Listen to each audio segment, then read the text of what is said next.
Hey guys, so I'm going to talk about something today that's really hard for me to talk about, but it's just kind of been on my mind lately, and I feel like I'm finally ready to talk about this, and I feel like I should. And at the end of this video, I really want to share some tips and advice, things that I've done for myself that have really helped me, and maybe they can help you if you're in a similar situation, or maybe you're going through something right now. I want to share some advice on ways to get out of that situation, and also things that have helped me get better. And that's the main focus of this video, I think, is just to spread some awareness and also some hope. I grew up being molested by a family member, and I think this is hard for me to talk about because it just brings up a bunch of bad feelings and memories, and also because I don't want to hurt my family. My intention is not to hurt anyone, but just tell my truth. So I grew up being molested, and it ended when I was around 10, and it started when I was like around 5, I think. And I say it that way, around 5, because I don't really remember how old I was when it started. I just kind of remember certain events in my life around that period, so I think it must have been about that time.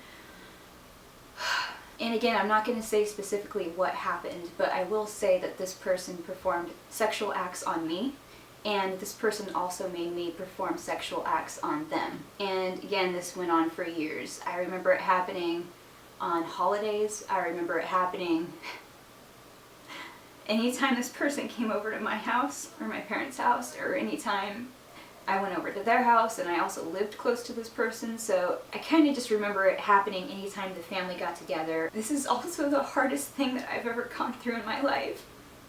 And I remember all of that pain I was feeling and being so angry and confused and not knowing what to do, because like when you're a kid, you're supposed to do what adults tell you to do, and that makes it even more confusing. I also remember at a time thinking that it was normal and that everyone must have gone through this experience. I thought that all little girls go through this experience, and that's not true. That's not the correct way of thinking. I just remember growing up thinking that. And I do remember times when I said no, or I said I don't want to, and it still happened. So the reason why I say it happened, it started when I was around 5, is because that's when I remember I had a male teacher at school, and that terrified me. I grew up being so afraid of men and all adults, but more so men. And I remember in kindergarten I was fine. I remember having a female teacher, and I really loved her. I remember my grades started slipping. They started dropping when I was around 5 or 6, and I really do think it's because I was just so afraid. I didn't want to listen to men. I didn't want them to look at me. I didn't want them to touch me. I didn't want them to give me a handshake or a hug. I wanted absolutely nothing to do with men. And I had male teachers throughout my upbringing, and it was just a really scary thing to me.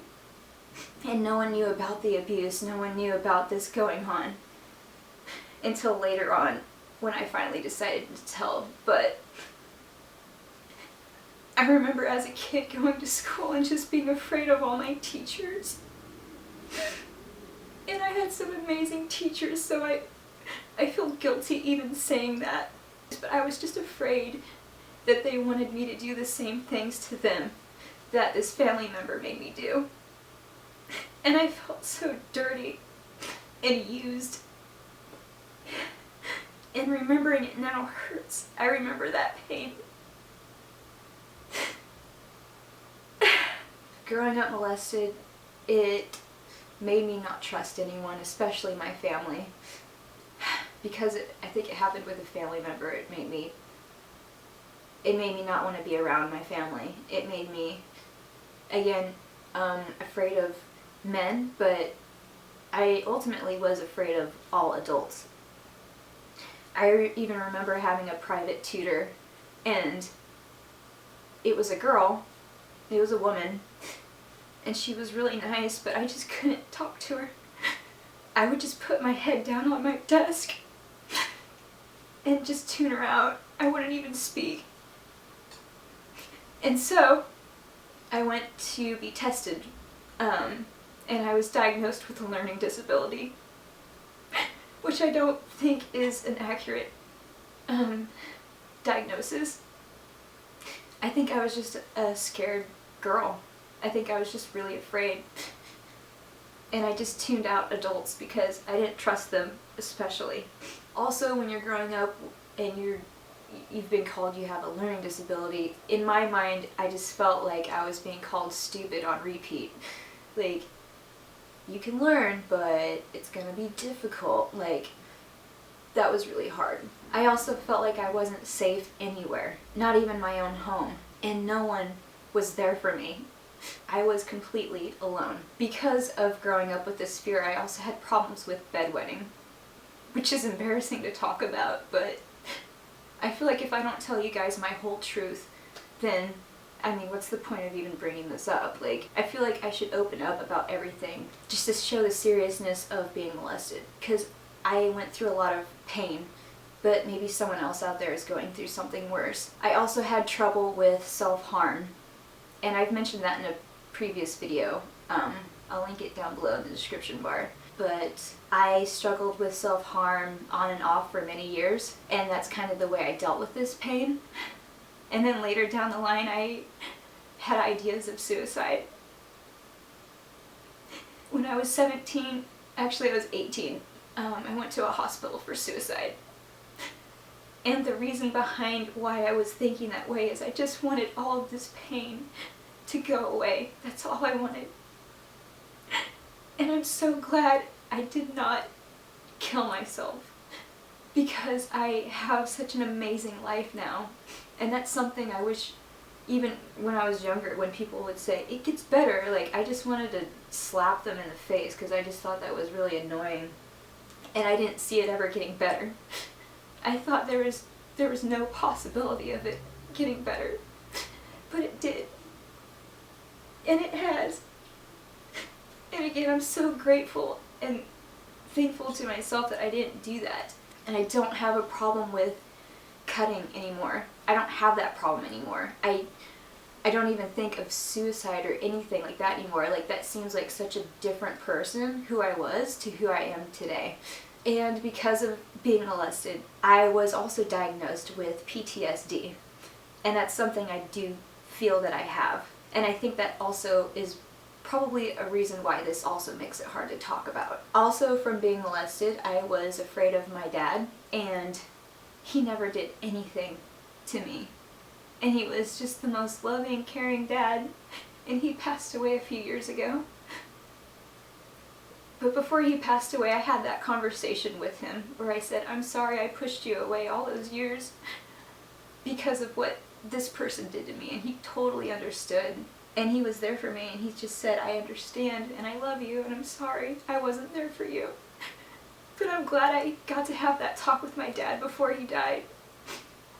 So let's jump ahead a little bit, and I'll talk about when I told my family and their response or their reaction to it, because I feel like that is also it's a big scary thing telling people. One, I felt guilty.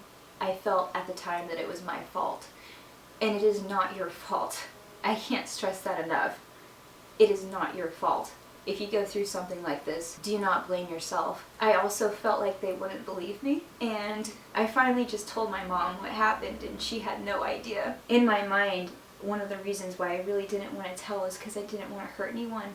I didn't want to hurt my family. But that's another thing, like, that went into why didn't you tell sooner? It's a really, really hard thing to do. I remember before I told my family, I had kind of blocked this out of my memory growing up. I think I just kind of tried to just push it out of my mind as much as I could. And then as I got older, I started remembering things, and I was thinking, why am I thinking these things? Why is this coming up? And it's kind of like if you were to wake up from a dream, and then you all of a sudden remembered what you were thinking and what you were dreaming about. It kind of felt like that. And I was like, wow, this did happen to me. Realizing that is tough. Waking up from blocking all those bad memories out is really tough. Going through the experience alone is really difficult. Then remembering that it happened is really difficult. And then telling people that it happened is difficult. I told my family what happened, and my parents were upset, my brother was upset, and the rest of the family, I think they might have been upset, but to this day I still don't really know. I never really talked to any of them about it, and when I did, I got a very negative response. One of my told me flat out just to get over it. That's what they did. They just swept it under the rug and they got over it. And I think that is a very unhealthy response to this situation. Getting over it. I wish it was that simple. I wish I could take back all the years I was afraid of adults. I wish I could have grown up and not had a lot of the struggles that I did.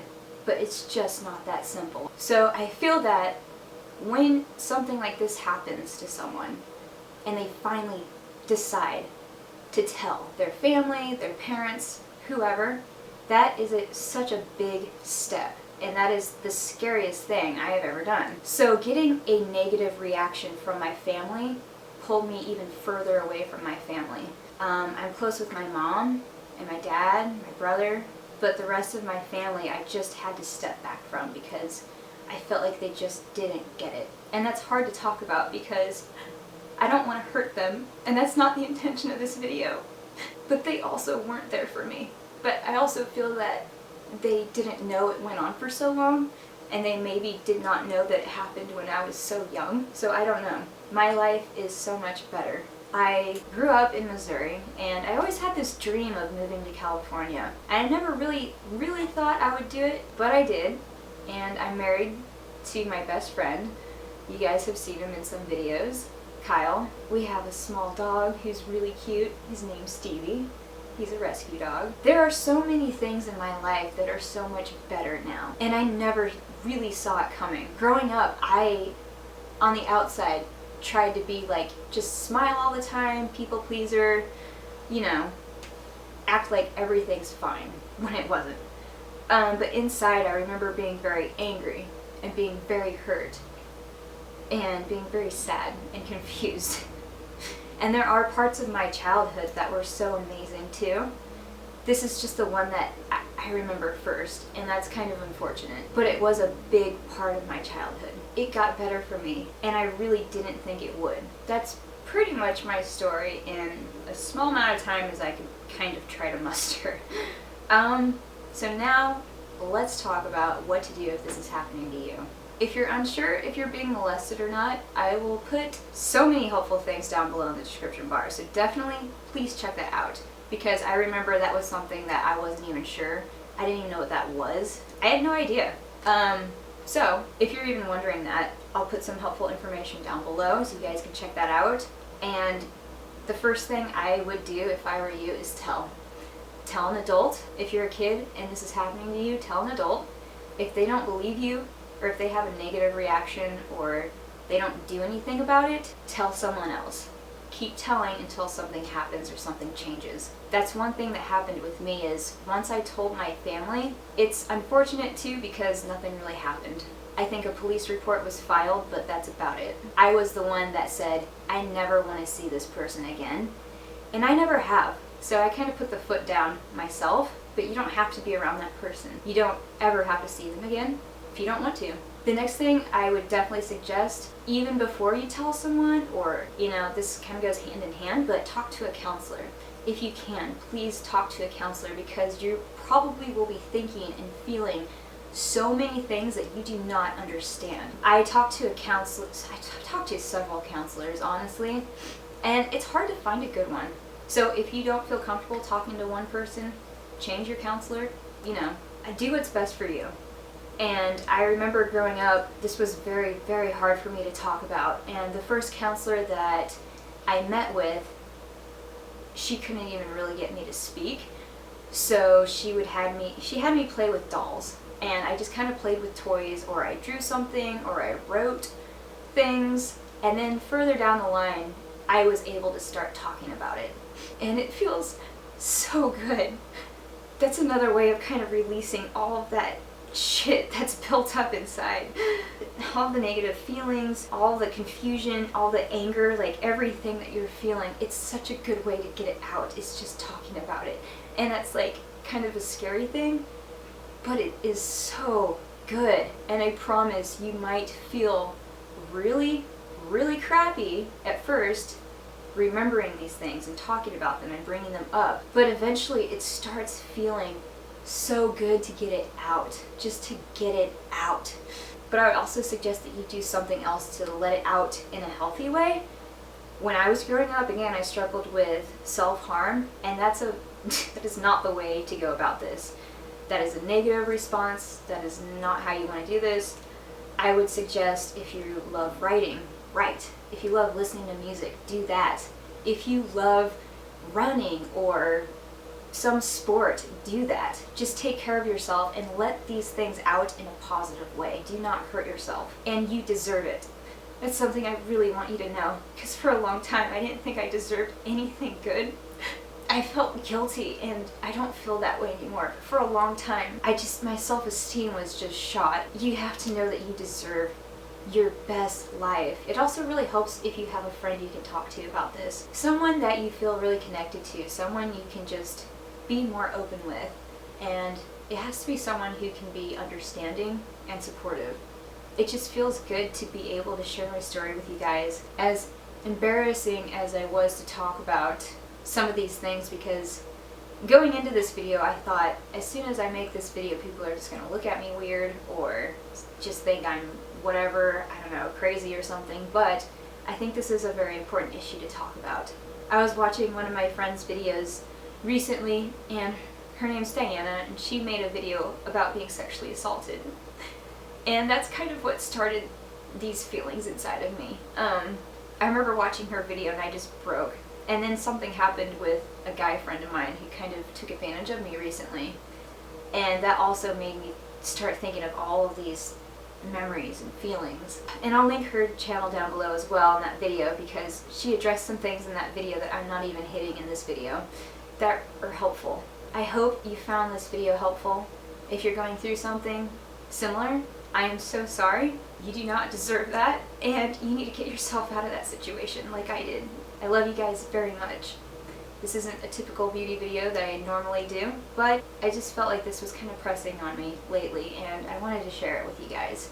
So I love you guys, and I'll see you guys on the next one. Alright, bye.